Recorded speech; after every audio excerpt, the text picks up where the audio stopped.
marching again. You can almost hear the whisper ripple through the camp. For 6 days, it's been the same thing. Get up, pick up your weapons, and just walk around a city that seems to laugh at them. This is the story of a time when following instructions looked completely, utterly foolish. After 40 years in the desert, the people of Israel were finally at the edge of the promised land. But standing right in their way was Jericho. This wasn't just a town with a fence, it was a fortress. Its walls were legendary, so high and thick that they seemed to touch the sky. To the weary travelers, it looked impossible. Their leader Joshua had a plan, but it wasn't a military strategy.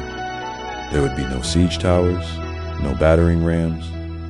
The instruction was strange. For 6 days, the army was to march around the city once a day, in total silence. Leading them would be priests carrying the Ark of the Covenant and 7 priests blowing ram's horns. On the 7th day, they were to march around the city 7 times.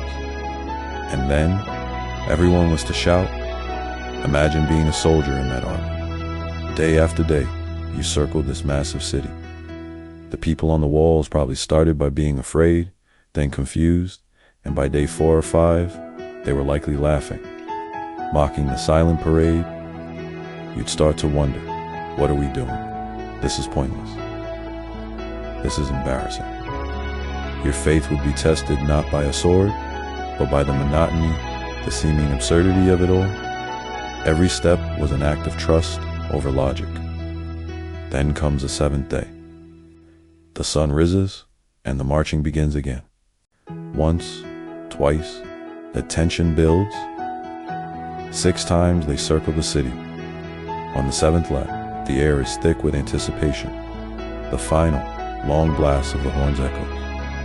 And Joshua gives the command, shout, for the Lord has given you the city. And at that moment, every soldier, every person, lets out a cry of release of a week's worth of silence, of doubt, of hope. It's a sound that comes from deep in their souls. And as their voices rise, the ground begins to shake. The impossible walls of Jericho don't just fall. They crumble. They turn to dust. The path forward was clear. Sometimes, the path to breakthrough doesn't make sense. It can feel repetitive, even foolish. It might look like you're just walking in circles, but it's in those moments of faithful obedience, when everything in you wants to quit or try a different way, that the walls come down. Thanks for watching. Subscribe and share.